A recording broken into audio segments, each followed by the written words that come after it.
Perfect. All right, here we go. Ready? I'm ready. What's your name? Your full name?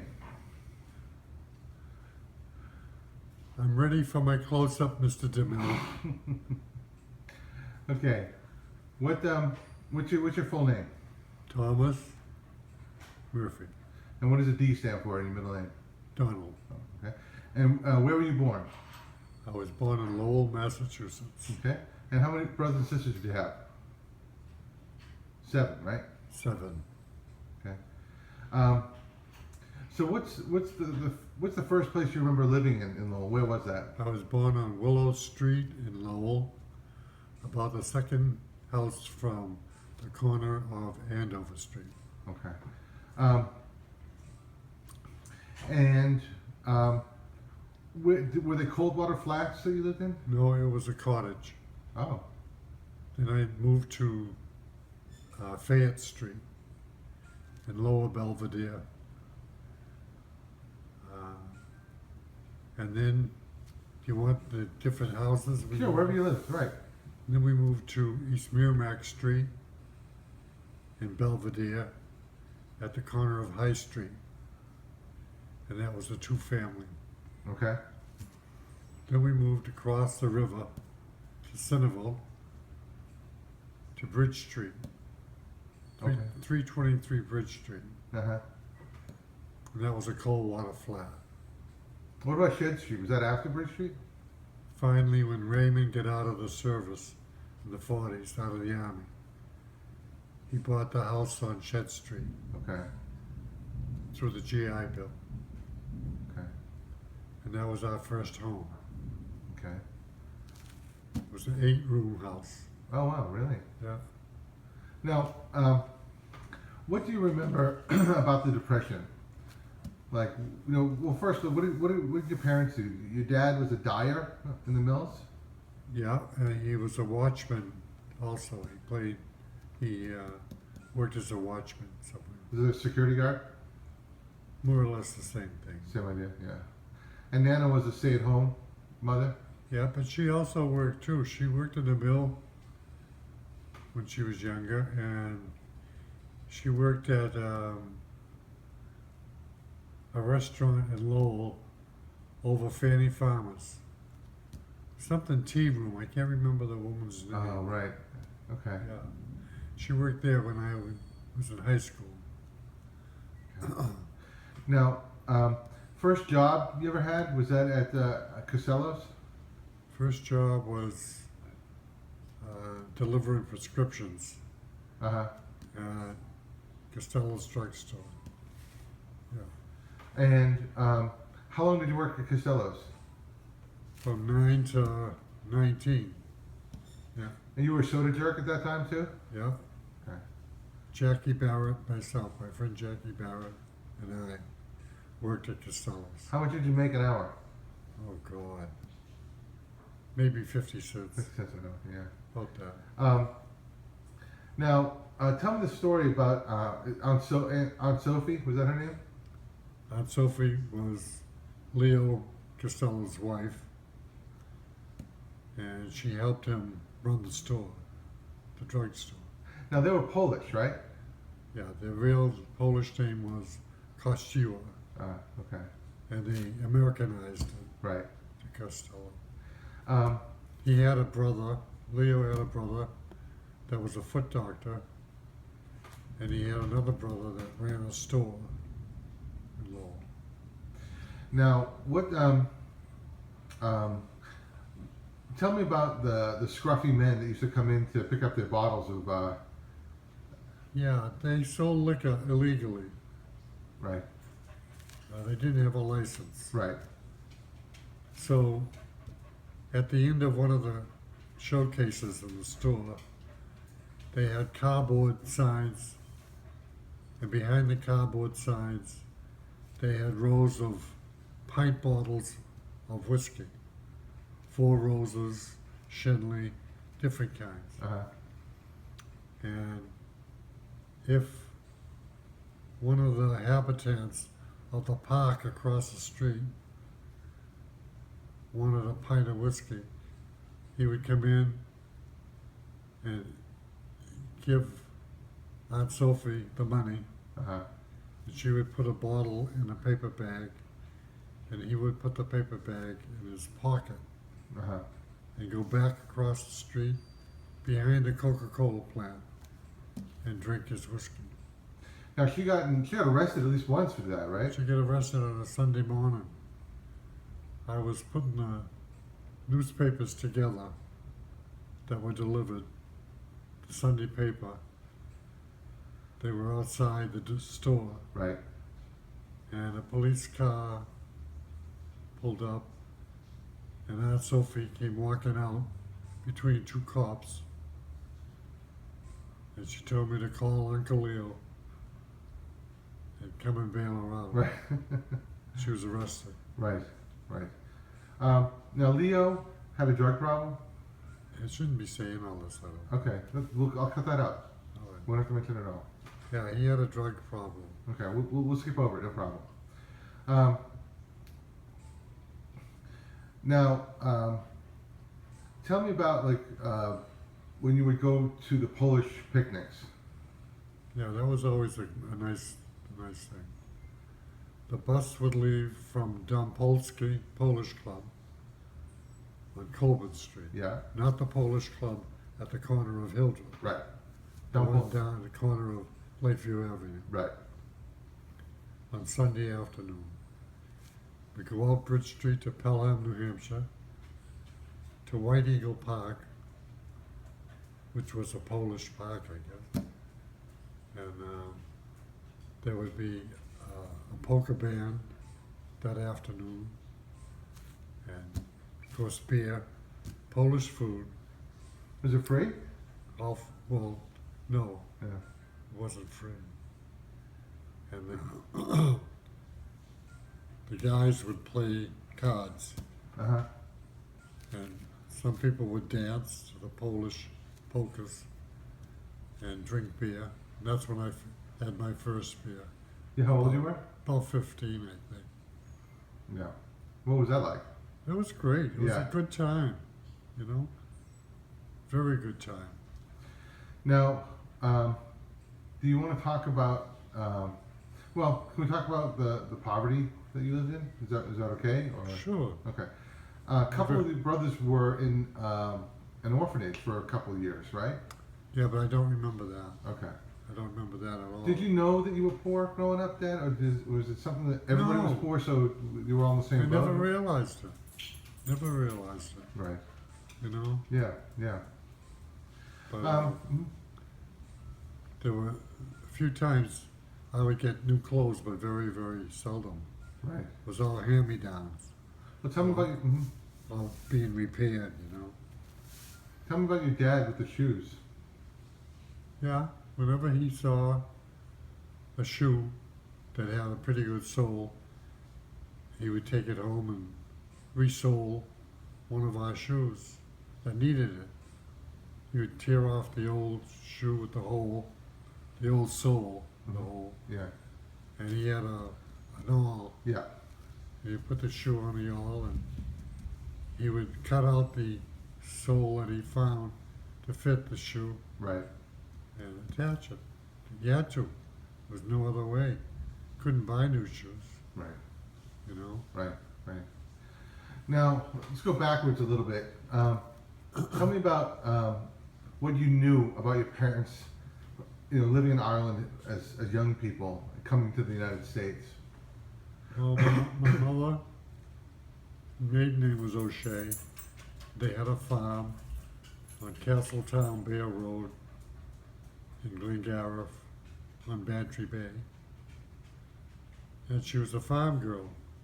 She did work in the village of Glengariff, tending bar. I don't know how old she was. Right. I don't know how old she was when she came to the United States. It was somewhere, I think, in her early 20s or her late teens. I'd say early 20s maybe. And my father lived up the road in Mukra, which was back of the beyond. Right. It was just a path leading to his house. which I was able to see a few years ago. Right. There's nothing but sheep there now. Right. Right. Couple things. Was your dad? Did he kind of have to leave Ireland because it's something to do with a bridge being I blown up? don't know. Okay. And did your mom help out the rebels in the Black and Tan thing? Not that I know. Not that you know. I thought I heard that. I years don't ago. know anything about those. Okay. Um, so they came from Ireland. Yeah, and I don't know who came first, my mother or my father. I never heard anything about the old days as far as where they settled. I imagine they settled in Lowell eventually. Right. Now, but they went to a boarding house of a mutual relative or friend? Yeah, Or? my Aunt Mag, which was my father's sister, Mag Sullivan. She had a boarding house at the corner of West 4th Street and Jewett. My Uncle Dan, Dad's brother, lived across the street. And Mag had a boarding house there. Mhm. And my mother met my father there. Right. Now, wasn't Nana offered like a modeling job at one point? When she first came over from Ireland, her sister Nora Right. lived in Roxbury, West Roxbury. West Roxbury, yeah. And she took my mother to Feline's to get dressed, and bought her a dress, I think. Mm-hmm. My mother stood on a stool, and somebody noticed her, called somebody else, and they told her to turn around, look this way, look that way, and she didn't know why. It's because they were sizing her up to model. Right. They wanted her to model. Right. So she must have been quite a figure, you know. And why didn't she take the job? You think? I don't think modeling was a proper job at that time. Mm-hmm. Right. You know? Right. She worked as a housekeeper in Boston when she first came over. Nora or your mother? My mother. Your mother. Okay. Okay. Now, you went to school at St. Michael's, right? Yeah. 8 From- years. 8 years St. Michael's, right? What was I going to say? It was free back then, right? I think so. Yeah, probably. Okay. Okay, well, fast forward a little bit. Tell me about the time you and your friend took two girls out for ice cream, Oh, or for Cokes, and it turned out to be ice cream. well, I was a teenager, and every Friday night, the CYO had a dance at a hall behind the Immaculate Conception Church. And after we used to have a Coke break at intermission.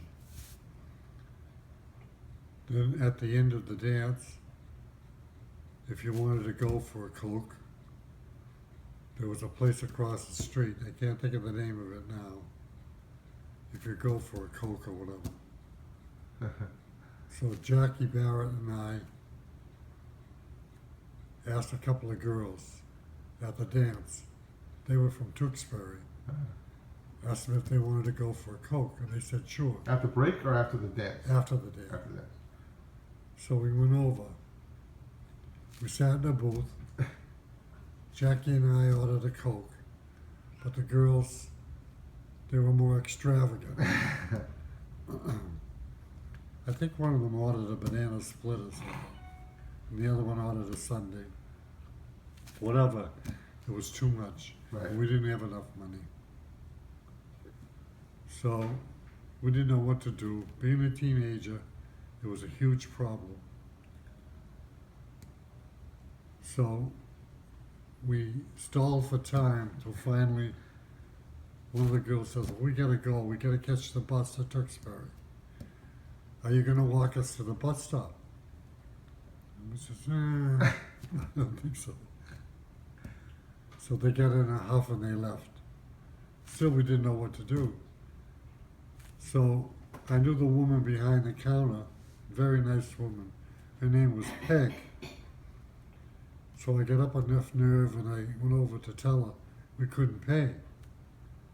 But I told her I go by there every day on the way to a job at Dr. Leahy's house in the afternoon after school. So she said no problem. So Nice. that's how we paid for So it. you paid her back the next day. Paid her back. Yeah. Now, when you say Dr. Leahy, was it? The old Dr. Leahy Was that now? That was he lived in Belvedere, at Fairmont Street. and you were like a kitchen help kind of thing, Dad, or? Yeah, Henry Pageau, which was another friend of mine. We got the job doing different odd jobs at Dr. Lee's. Right. And I didn't have a bike, but I hopped on Henry's bike Right. and he pedaled me all the way over to, You never learned how to ride a bike, did you? never had a bike, Yeah. never learned how. And we used to do different jobs at Dr. Lee's. We painted inside. That's how I learned gardening. Oh yeah. Yeah, through him. He had all kinds of interests. Yeah. He even had chickens in the back. He had a koi pond. It's interesting. Yeah. Yeah. Okay, so during the war, Raymond and Ray and John We're in the army. were in the army. Okay, and they were in Europe. They were in Germany. Yeah. Okay. And when you were a kid, they used to send you or bring you home shells and stuff like that, and I remember Raymond did. I don't remember John doing that. Raymond did. you'd bring them to school or something. It was like show and tell. Sometimes, yeah. Yeah. I bring souvenirs. Why do you think you're so interested in German history and Well, from Germany? I don't know. I really don't know. I just loved everything about Germany. Even in high school, I had a pen pal, Irmgard Postbishop from Bremen, Germany. Right. 9 Essenstrasse. Her address was Right. Bremen. She's probably dead by now. I don't Maybe. know. So now, how did you find out about the war? I mean, did you listen to the radio for it? Did you go to Radio. newsreels and, and movies? when you go to the movies, you'd have Newsreel. newsreels. Yeah, that's about it. So what was it like listening to, I remember you saying that sometimes you listen to the radio and it'd be a scary story and you'd regret listening to it when you went to bed. Sometimes you think about it. I never dreamed about it, I don't think. But some of it was scary, Yeah, yeah, especially your own imagination, you know? yeah. Do you remember the names of any of the shows? Yeah. Gangbusters.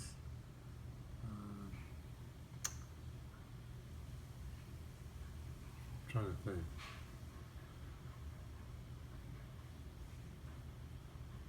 Lights Out, No, I don't remember Lights Out. Shadow. Shadow. Mr. Keen, Tracer of Lost Persons. I can't remember them now. Was there wasn't there like a Baby Snooks something? Wasn't that like a, Baby Snooks was that TV or radio? that was a comedy. I think Fibber McGee and Molly. Right. Baby Snooks. And was that on the radio? Yeah. Okay. Did you have Charlie McCarthy on the radio too? Yeah. Charlie McCarthy. Who else? Now, why was Joe old enough to go into the army? Joe was, but I don't know why Joe didn't go in. Was he 4F for some I reason? think so. I think so. Yeah. Okay. Now, Raymond, did he work in the trains before he went to the army? No, when he came out, When he came out. he was a fireman.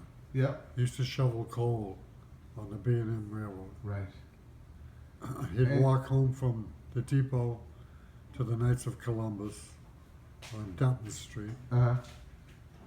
and he would take a shower downstairs, maybe play pool or cards, and then come home. Now, tell me about the time Dan was coming over. Dan Moriarty was coming over. Oh yeah, He was Yeah. and Ray was all covered in soot, sleeping on the couch or something. Well, Raymond was tired from work, Right. and he'd take a nap on the couch in the den. And that infuriated Peggy. Right. So Dan was coming over, and she couldn't wake Raymond up. Right. So she'd go around slamming doors, making all kinds. Didn't bother him. Now, she had a temper, right? Who, Peggy? Yeah. Yeah, she did. Didn't she throw a statue at you once? Oh, I fought with her a few times. Yeah. But she changed after she got married, right? Oh, yeah. Yeah. Danny tamed her down. Is that right? Yeah. Now, when she was dating Dan, didn't they fall asleep in a car one night? Yeah. We lived on Shed Street. Very narrow street. Right. Very narrow. Could barely get two cars by. And I remember my mother telling Helen to go out and wake them up. They had fallen asleep. They had just parked there. Yeah, I fell asleep. You know, I don't know what time, but they had been out clubbing, and the two of them were in the front seat, sleeping. Right. So, and people were going to church. So she said, go out and wake them up. Were you a member of the Knights of Columbus as a kid? No. Because there's a picture I saw of you with another guy with a sword. Oh, that was during the May processions Oh. at church. They had a May procession in honor of the Virgin Mary. Right. And part of it was the Knights of Columbus was represented by some of the children, Mm. and they would lend us their sword Right, in like a from sash. their uniforms. Yeah.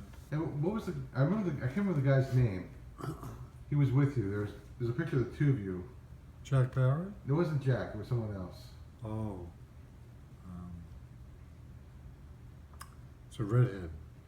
Yeah, I can't think of his name. I can't either. Okay, we'll get back to that. So, all right. So, were you the first to graduate high school, or did John and Ray graduate high school? Or? John did. John, Helen, and Peggy. Okay. And so Raymond was in the. All right, Raymond was He got his equivalency right. when he got out of the army. Then he went to work for the fire department in Lowell, right? No. No, this is what he did after. Who, Raymond? Yeah. He went to work for the B&M when he got out. I'm sorry. After that, That he worked for the city of Lowell. right? Yeah. As a Not the fire department. oh, but he was a fireman. He was a fireman at City Hall, and then he took his exam and became stationary engineer. Okay. Okay. Yeah. And John worked at the at St. John's Hospital.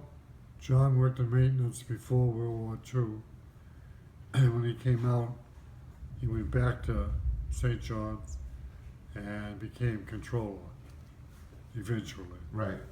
And he met Millie there.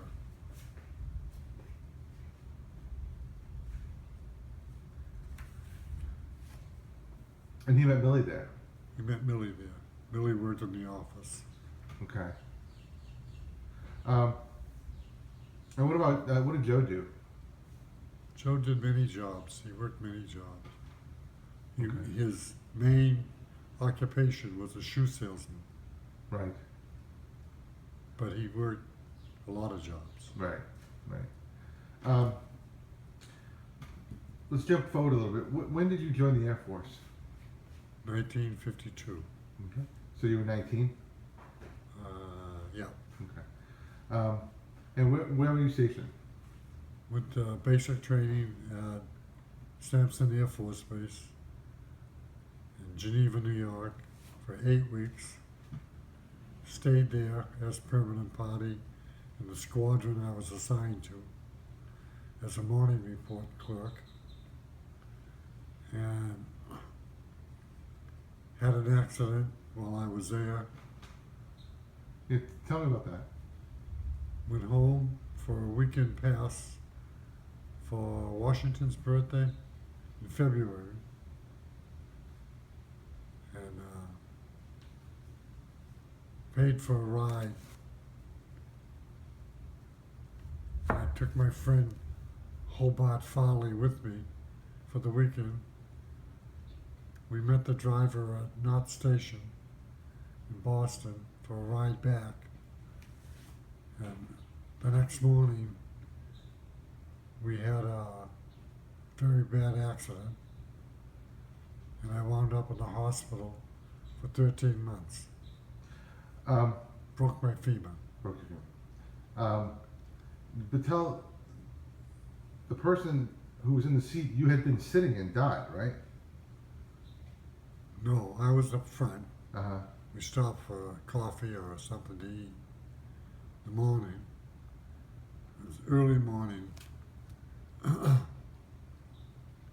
Guy Hadlock, who was a passenger, there were 6 of us in the car. He said he was wide awake, and I said I was tired.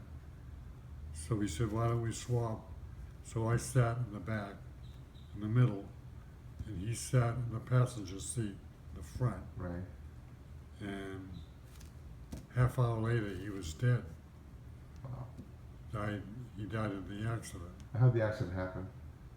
We hit, from what I hear, we hit a lamppost. I think we knocked the lamppost over. And it took them a jar of life to get us out. Right.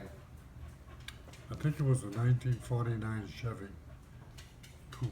Right. Right. So, tell me about what it was like in the hospital. Well, it was tough going at first. I was unconscious for a very long time. I don't know how long. I remember waking up and being fed by somebody. Couldn't feed myself. Didn't know where I was.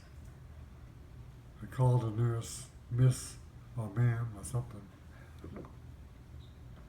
And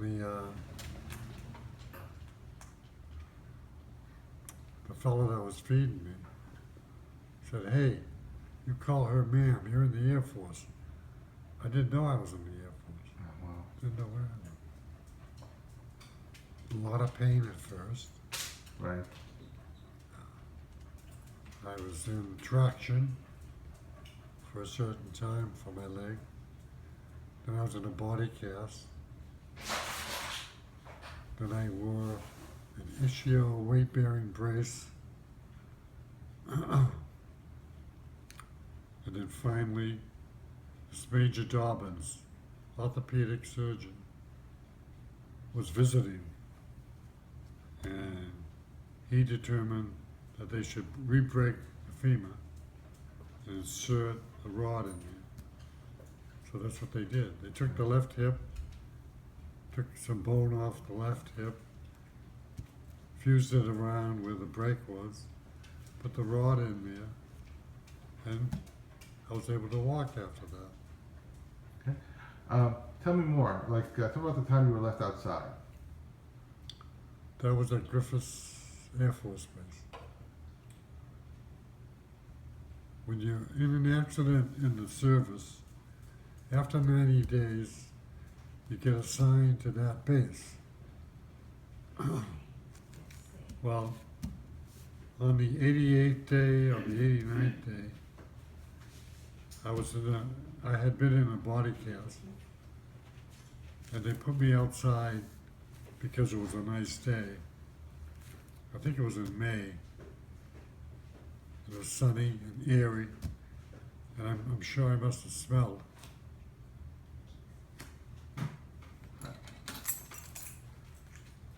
So they put me outside on a gurney to get some air. Well, they forgot about me, and I fell asleep, and I got a degree burn. The next day, they sent 3 ambulances down from Sampson Air Force Base, from the hospital to Griffiths Air Force Base in Rome, New York, to bring us back within the 90 days. So they covered me up with all kinds of ointment they put a very loose flannel top on me backwards. Right. And the nurse wrote on my body cast, "Not in the line of duty," in lipstick, with an arrow going up to my chest. Yeah. Because it's a court-martial offense if you get a sunburn and you can't perform your duty. Wow. So when I arrived, I went from a 4-bed ward at Griffiths to a 40-bed ward at Sampson Air Force Base. 20 beds, one down one side, 20 beds up the other. And they thought some of them thought I had jumped out of a high story from a fire. Right. So it looked like I had been in a fire. That's what happened, How often did you see your family while you were in the hospital? twice. And how did they get there? I don't know, I think by train one time. Helen and Peggy went on vacation to the Thousand Islands in New York with a couple they knew. Uh-huh. They drove them up. Okay. And they stopped by at Griffiths at Geneva, New York, at Sampson Right. at Geneva, New York. Okay. Let's see. Next. Now, you volunteered to go to Germany, right? Yeah, but I never told Anna. Right. Tell me that story. She thought that I was Assigned. assigned there, yeah. So I just told her I had to go, that's all. So how long were you in Germany? 18 months. And Ramstein Air Base. what? How did being in the service affect you? What did you learn? It's about the best thing I ever did. Yeah. Yeah. I What? grew up fast. I was a very young teenager. Right. You know. So you either sink or swim when you go in. Right. It's true. Yeah. Oh, I had another question.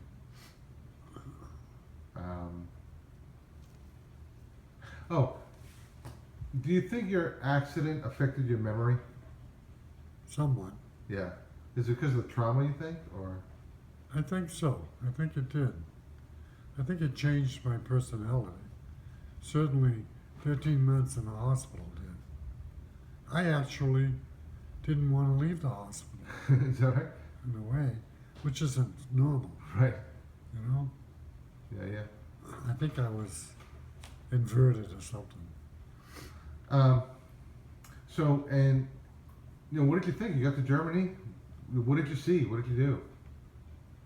Well, the troop ship was good, going over. Mm-hmm. How long was that journey? That was a good journey. How long? I had my detail was cleaning the trays from the officers and dependents' dining room. When they would come out, they were metal square trays. Uh-huh. You had to scrape the food off into a barrel and pass the tray into a dishwasher. That was my duty going over. But they had movies on the deck. They opened a store there, and you could buy cigarettes or candy or anything. You slept in the hammock below deck, and your duffel bag was clipped onto the end of your hammock. Right. But it wasn't bad. Because I love the ocean. Uh-huh. Aunt Sophie gave me a big bottle of Dramamine. Didn't need it. I passed them out to the guys that were seasick.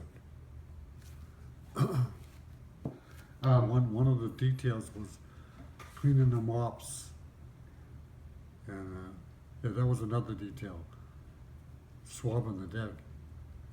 And you clean them off by tying it to a rope and letting the fantail of the ship, which was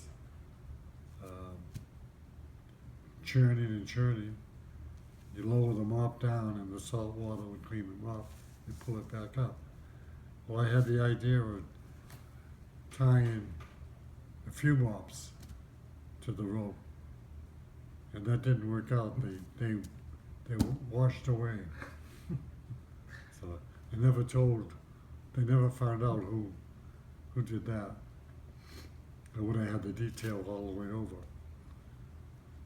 But we stopped at Southampton, England, the bottom of the English Channel, and the officers and the dependents, the wives and the children, could all get off, stay overnight in Southampton, and then board the next morning. But us enlisted men couldn't. And so we stayed on deck and watched everybody leaving the ship. And the dock workers would bring on stuff. One of the dock workers from Southampton asked me something. I didn't know what he was saying. He had a Cockney accent. I could not understand him. I kept saying, "What'd you say?" He says, "I've got to take a piss, that's what it is." He wanted the loo. He wanted to go to the bathroom. Then we went up the English Channel, and you could look out one side and see the White Cliffs of Dover, and cross the deck and see the coast of France. Then we went up further to Bremerhaven, to Bremen, and got off there, took a train down to Kaiserslautern, and from Kaiserslautern took a bus to Ramstein, Germany. And what was your position in I was Germany? a clerk at headquarters, 12th Air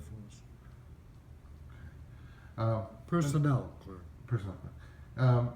Tell me about what happened in Germany. There was, how many times did you go to Ireland?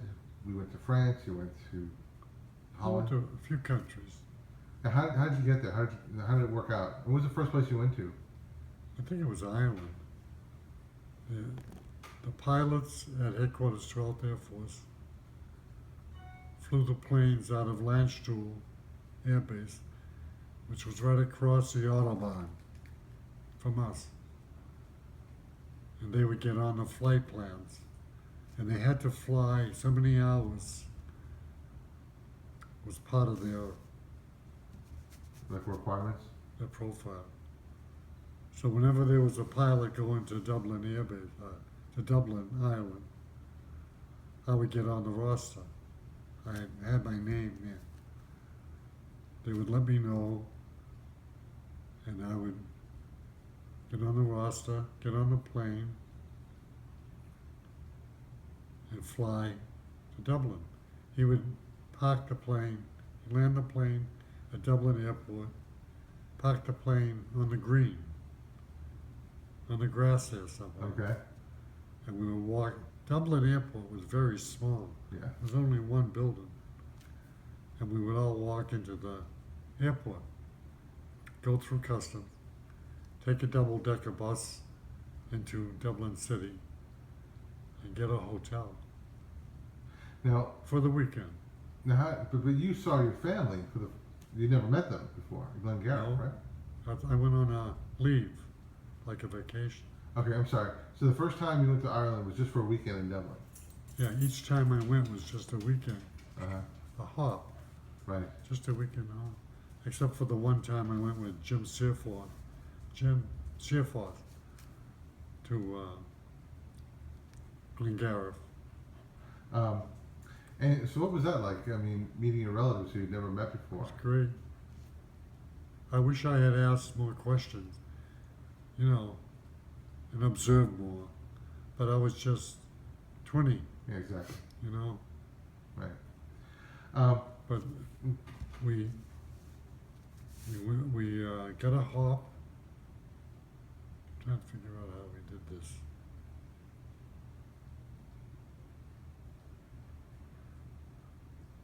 Yeah, Jim and I got a hop to an air base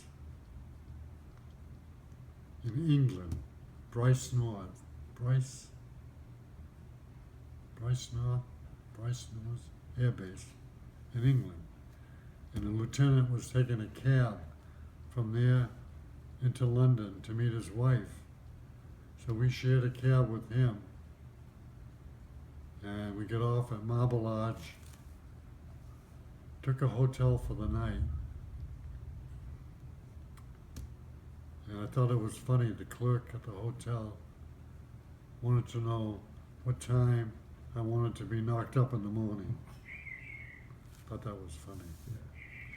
We took a train from London to Fishguard, Wales.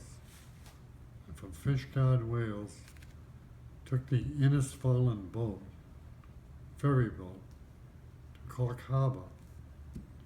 And Jim and I hadn't made reservations or anything, so we wound up laying on the floor of the cabin.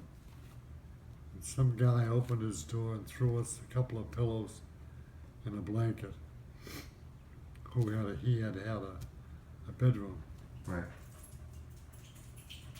We wound up pulling into Cork Harbor at sunrise.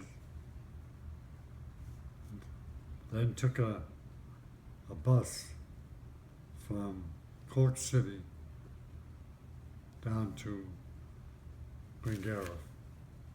Okay. And my Uncle Jerry was waiting for us. He had taken his bicycle from his house, which was a few miles, to Glengarriff, and he missed us. We took a cab from Glengarriff up to Jerry's house in Inchintarget, and then Jerry showed up with his bike. What was his last name? O'Shea. Okay. And what was his profession? Jerry was a farmer. Farmer. He had the farm there. Um, They had a field that went right down across Castletown Bear Road, right down to the shore of Bantry Bay. So they had a field in the back that went up Sugar Loaf Mountain, and the same field that crossed Castletown Bear Road went down to Bantry Bay. and tell me about the other trips you took and what else happened while you were in the service. Well, I went to Paris a couple of times. One time with the bus. Every once in a while, Ramstein Air Base had a tour type thing. And you went on the bus and you stayed for a weekend. And one time was to Paris, which was great. And the second time I went to Paris was on my way home, where I worked in personnel movements. We allocated airspace and ship space to personnel under 12th Air Force. So we had the privilege of picking what transportation we wanted. Wow. So I could have gone home through Frankfurt Air Base, flew home, or through Orly Field, Paris, or through Le Havre, France, by boat, by ship, or through Bremerhaven, through Bremen, Germany. I picked Orly Field, and I picked a time so it would coincide with a long weekend. So my last time over there was a long weekend in Paris in June. These are a couple little things I remember you telling me. What's the story about the statue in the ladies' room that had the... Oh, yeah, nightclub in Germany. The ladies' room had a statue of Michelangelo's David, but it had a cloth over the penis, like a fig.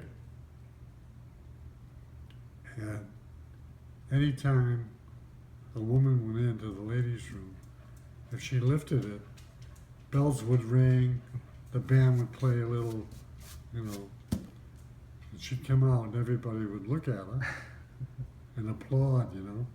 It was funny. And tell me about the trial that you had to Oh, be with us God. on. Well, I worked in a very good office, headquarters 12th Air Force, personnel movements was the name of it. And we had a new secretary that came down from northern Germany. Her name was Gerda, a redhead, little thin woman, not attractive. In fact, she was hairy. She had hair under her arm. She had hairy legs. And I used to tell her, Gerda, you have briar patch legs. She'd say, was ist das? Was ist briar patch leg? Anyway, every Friday, a bunch of us would go out to lunch in Landstuhl, which is the next town over.